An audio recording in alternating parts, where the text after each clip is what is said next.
టీచర్ల సమస్యలకు పరిష్కారం ఎప్పుడు? నేటి విద్యార్థులే రేపటి పౌరులు అని పెద్దలు అంటుంటారు. తరగతి గదుల్లో భావి భారత పౌరులను తీర్చిదిద్దే గొప్ప అవకాశం కేవలం ఉపాధ్యాయులకు మాత్రమే ఉంటున్న విషయం జగమెరిగిన సత్యం. అటువంటి ఉపాధ్యాయులే సమస్యలతో సతమతమవుతుంటే విద్యార్థులను ఏ విధంగా ఉత్తమ పౌరులుగా తీర్చిదిద్దగలరు? ప్రభుత్వ పెద్దల ఆలోచనల తెలంగాణ నూతన రాష్ట్రం ఏర్పడిన ప్రభుత్వాలు మారిన గత దశాబ్దాల కాలంగా రాష్ట్రంలో టీచర్ల తలరాతలు మాత్రం మారడం లేదు. సమస్యల వలయంలో చిక్కుకున్న విద్యా వ్యవస్థ అల్లాడుతుంది. అనేక ప్రాణత్యాగాలు, పోరాటాల ఫలితంగా ఏర్పడిన రాష్ట్రంలో తమ కష్టాలు తీరతాయని ఎదురు చూసిన టీచర్ల నిరాశ ఎదురైంది. 10 ఏళ్ల కాలంలో దీర్ఘకాలికంగా పెండింగ్లో ఉన్న ఏ ఒక్క సమస్య పరిష్కరించబడకపోగా కొత్త సమస్యలు వచ్చి చేరడంలో అతిశయోక్తి లేదు. నూతనంగా పాలన చేపట్టిన కాంగ్రెస్ గవర్నమెంటు ఉపాధ్యాయుల సమస్యలను పరిష్కరిస్తుందా, లేదా గత ప్రభుత్వం మాదిరిగానే దాటవేత ధోరణితో వ్యవహరిస్తుందా? వేచి ఉండాల్సిందే. పాత పెన్షన్ని పునరుద్ధరించాలి. నూతన పెన్షన్ విధానాన్ని రద్దు చేసి పాత పెన్షన్నే పునరుద్ధరించాలని కోరుతూ ఉపాధ్యాయ ఉద్యోగ సంఘాలు గత 2 దశాబ్దాలుగా వివిధ రూపాల్లో ఉద్యమాలు కొనసాగిస్తూనే ఉన్నాయి. ప్రస్తుతం కొలువుదీరిన ప్రభుత్వం కూడా తమ మేనిఫెస్టోలో సిపిఎస్ విధానం రద్దు చేస్తామని హామీ ఇచ్చిన నేపథ్యంలో ఏ మేరకు ఆ హామీని నిలబెట్టుకుంటుందో అని ఉపాధ్యాయ ఉద్యోగ వర్గ ఆశంగా ఎదురుచూస్తున్నది. అలాగే స్థానికతకు పాతర వేస్తూ ఉద్యోగుల జీతాలలో పెను తుఫాను సృష్టిస్తున్న జీవో 317. ఈ జీవో ద్వారా స్థానికతను కోల్పోయి వందల కిలోమీటర్ల దూరానికి విసిరివేయబడ్డ టీచర్లు బాధలో వర్గనంతం. తమకు న్యాయం చేయండి ముర్రు అని ఎంత మొత్తుకున్నా కానీ గత ప్రభుత్వం పెడచెవిన పెట్టడం శోచనీయం. రేవంత్ రెడ్డి నేతృత్వంలో కొత్త సర్కారు అధికారం చేపట్టగానే 317 జీవో ద్వారా స్థానికతను కోల్పోయిన బాధిత ఉపాధ్యాయ ఉద్యోగులకు న్యాయం చేసే దిశగా సబ్ కమిటీని ఏర్పాటు చేయడం హర్షణీయం. అయితే కమిటీ కాలయాపన చేయడం కూడా త్వరితగతిని పరిష్కారం చూపే దిశగా అడుగులు వేస్తుందని ఆశిద్దాం. పదోన్నతి బదిలీలు లేవు. ఉపాధ్యాయులకు గత 9 ఏళ్లుగా పదోన్నతులు లేవు.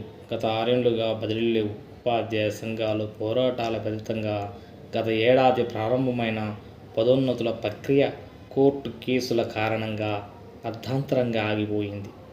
ఈలోగా పరీక్షలు, ఎన్నికల ప్రక్రియ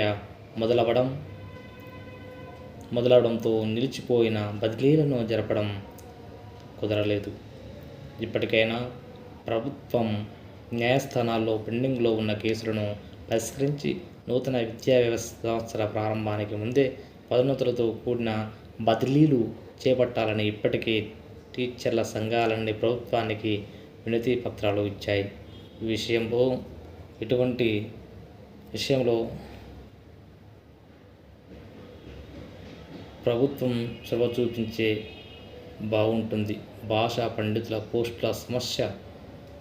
ఇక భాషా పండితుల పోస్టుల ఉన్నతిక రుణ రవాణా కాష్టంలా మండుతూనే ఉన్నది.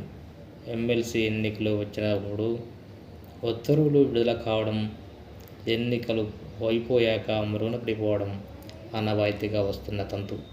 ఉన్నత పాఠశాలలో అన్ని భాషా పండితుల పోస్టులను ఉన్నతీకరించాలని డిమాండ్గానే మిగిలిపోతున్నది. ఈ పరిస్థితిని మార్చాలని బాధ్యత ప్రభుత్వానిది. అలాగే ప్రాథమిక పాఠశాలలో ప్రధానోపాధ్యాయుల పోస్టులను కూడా మంజూరు చేయాలి.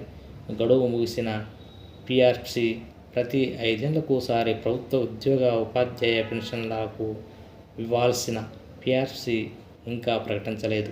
రాష్ట్రంలో మొదటి పిఆర్సీ గడువు గత ఏడాది జూలై 1వ తేదీనే ముగిసింది. సంవత్సర కాలం పూర్తవుతున్నా ఇంకా కొత్త పిఆర్సీ కమిటీ చర్చల స్థాయిలోనే ఉంది. కమిటీ ఉద్యోగుల నుండి తీసుకున్న పిఆర్సీ ప్రతిపాదనలను క్రోడీకరించి ప్రభుత్వానికి అందజేస్తేనే ప్రభుత్వం పిఆర్సీని ప్రకటించే అవకాశం ఉంటుంది. కొత్త ప్రభుత్వం మెరుగైన ఫిట్మెంట్తో రెండో పిఆర్సీని ఎప్పుడు ప్రకటిస్తుందా అని ఉద్యోగ ఉపాధ్యాయ వర్గాలు ఆశగా ఎదురుచూస్తున్నాయి. 4 డిఏలు పెండింగ్ ఉండడం, అలాగే పెండింగ్ బిల్లులు బకాయిలు గుట్టలుగా పేరుకుపోవడం ఉపాధ్యాయ లోకాన్ని ఆందోళనకు గురి చేస్తుంది. అలంకారప్రాయమైన హెల్త్ కార్డులు ఇక వేతన జీవులు ఎంతో కాలంగా ఎదురు చూస్తున్న ఉచిత వైద్య నోటికి అందని ద్రాక్షగానే మిగిలింది. గత ప్రభుత్వం జారీ చేసిన హెల్త్ కార్డులు అలంకారప్రాయంగా మారాయి. అన్ని కార్పొరేట్ హాస్పిటల్లో తమకు మెరుగైన వైద్యం అందించాలని, అందుకోసం తాము కూడా మొత్తం చందాగా చెల్లిస్తామని ఉపాధ్యాయ ఉద్యోగ సంఘాలు పలుమార్లు ప్రభుత్వానికి ప్రాతినిధ్యం చేసినా పట్టించుకోకపోవడం బాధాకరం. పేదల కోసం ఆరోగ్యశ్రీ లాంటి పథకాలను అమలు చేస్తున్న ప్రభుత్వ ఉద్యోగుల విషయాల్లోనే అలాంటి సదుపాయాన్ని కల్పిస్తే వాళ్ళు ఎంతో సంతోషిస్తారు.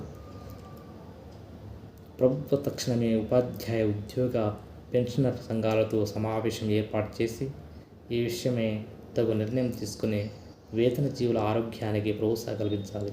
ఖాళీ టీచర్ పోస్టులు భర్తీ చేయాలి. ఇలాంటి ప్రధాన సమస్యలతో పాటు పాఠశాలలో ఖాళీగా ఉన్న టీచర్ పోస్టుల భర్తీ, పాఠశాలలకు బట్టలు, మరుగుదొడ్లు, తాగునీరు వంటి మౌలిక సదుపాయాలు కల్పిత, ఉచిత కరెంటు స్కావెంజర్లను నియమించడం, విద్యార్థులకు